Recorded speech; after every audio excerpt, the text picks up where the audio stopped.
Qual é o fundamento secular do judaísmo? A necessidade prática, o interesse próprio. Qual é o culto secular do judeu? O negócio. Qual é o seu Deus secular? O dinheiro. Karl Marx, sobre a questão judaica.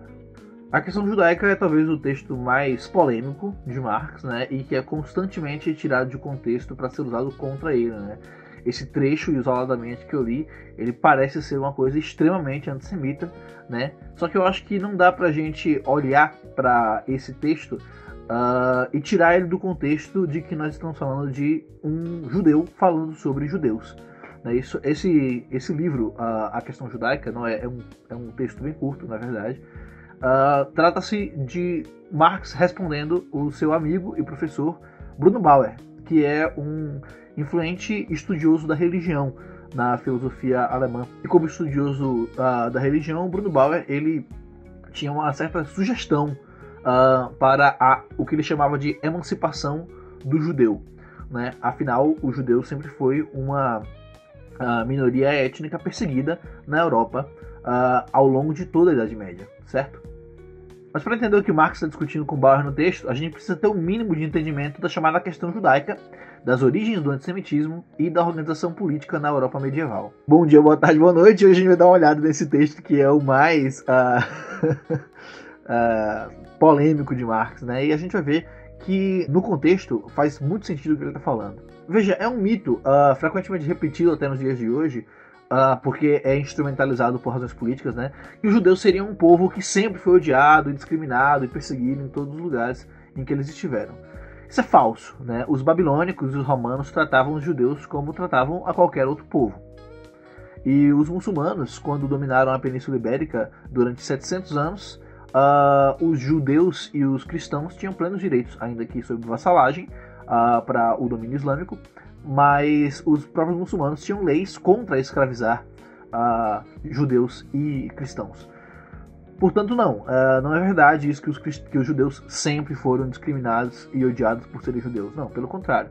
Na verdade, quem sempre odiou e discriminou os judeus foram os cristãos. E esse ódio, essa discriminação, elas têm uma base material, elas têm um desenvolvimento histórico, elas têm uma origem no tempo. É importante notar que depois da queda do Império Romano do Ocidente, a Europa passou a se formatar em pequenos feudos com autoridades locais, que logo se tornariam as novas casas nobres, estabelecendo os primeiros reinados da Idade Média. Esses reinos eram em sua totalidade cristãos.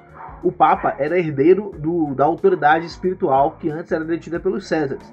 E, portanto, todos os reis e pretensos reis buscavam a aprovação espiritual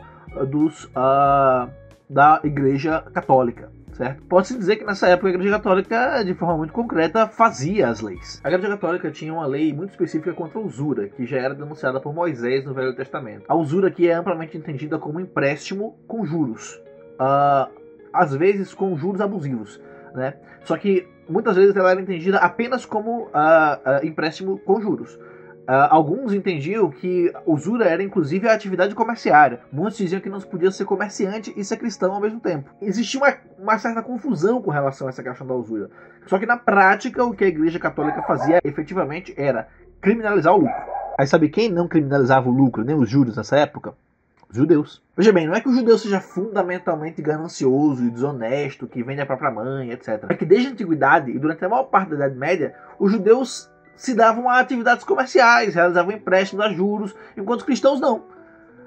De forma ampla, os cristãos se dedicavam a trabalhar a terra e outras atividades produtivas, como pecuária, carpintaria, metalurgia, etc., para as quais o dinheiro é um meio. Para o comerciante, para o bancário, o dinheiro constitui o fim em si mesmo. Para além disso, a partir do século XII, tornou-se uma atividade comum, notoriamente na Inglaterra, os reis cristãos tomarem mercadores e banqueiros judeus como servos. Aí eles usufruíam indiretamente dos serviços financeiros para multiplicar o tesouro da coroa em troca de proteção. Inclusive eles chamavam os judeus de nossos judeus, meus judeus. Então o nobre falava para outro assim, meu judeu, o teu judeu, né?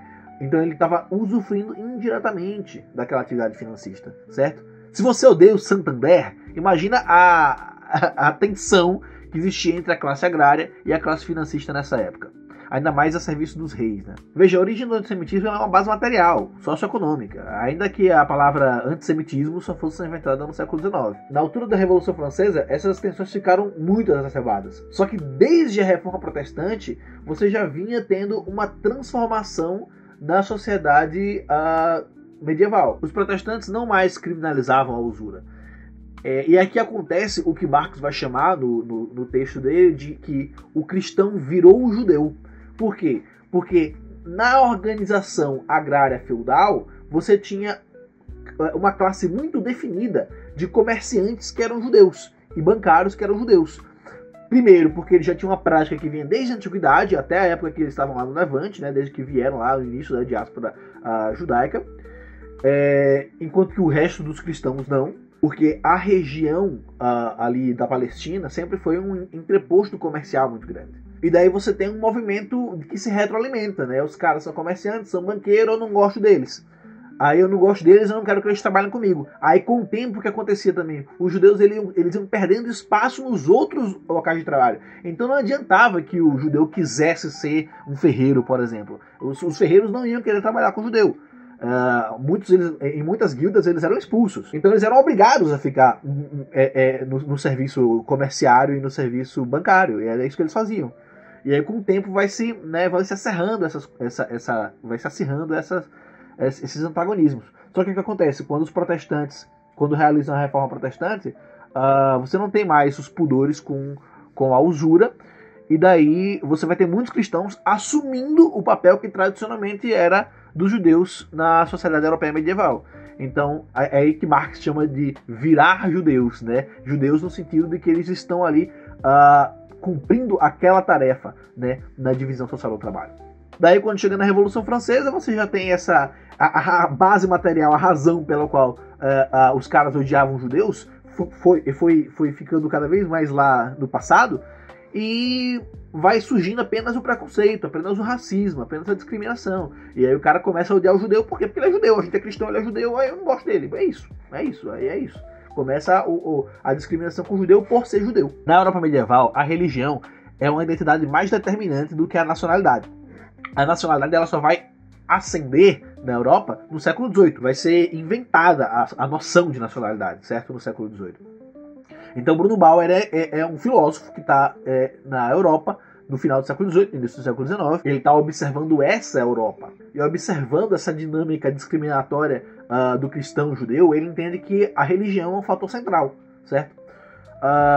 Então ele afirma que o cristão não pode emancipar o judeu. É isso que o Bruno Bauer fala no texto dele, né? O judeu quer se emancipar, mas o cristão não pode emancipar o judeu.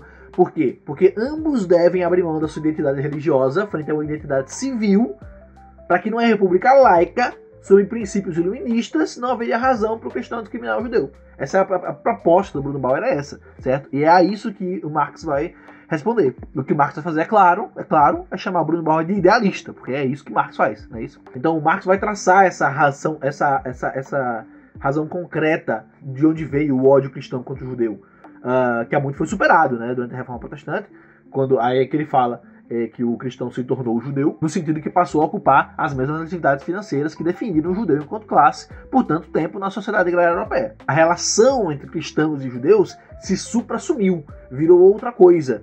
Mas o ódio permaneceu, desafiando a razão, porque não existia uma base material para o ódio, virou apenas ódio de judeu. Então Marx vai um pouco além.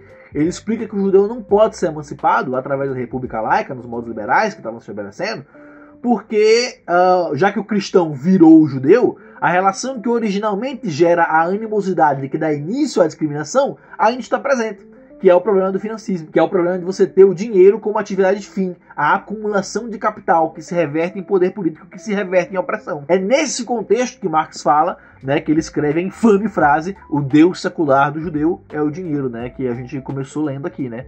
Frase essa que é constantemente tirada de contexto para atacar o Barba.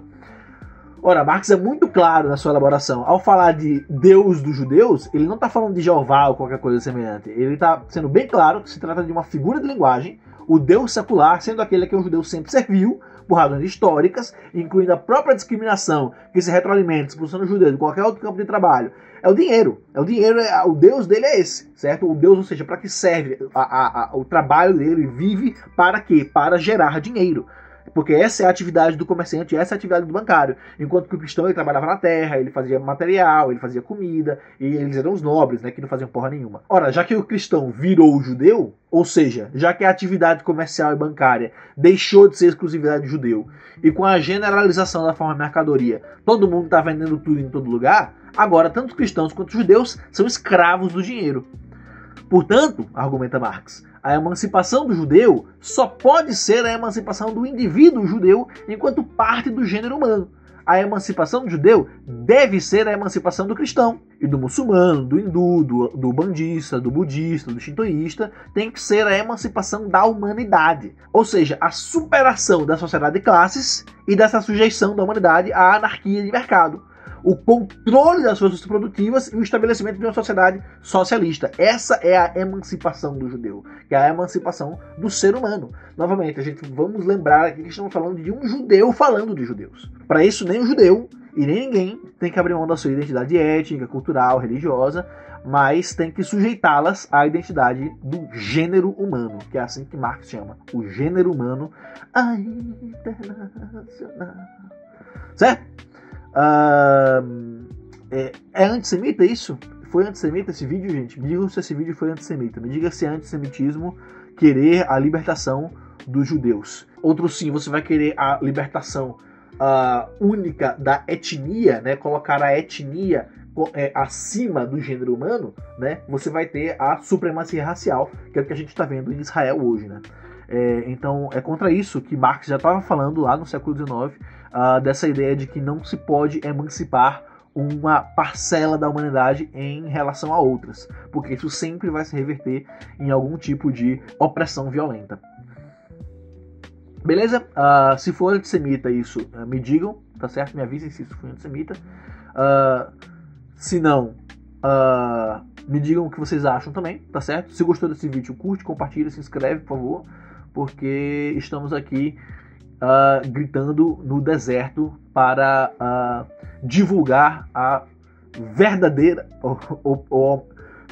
a verdadeira leitura, ou ao menos uma leitura minimamente decente dos textos que embasam a nossa tradição intelectual. Beleza? Muito obrigado, valeu, falou!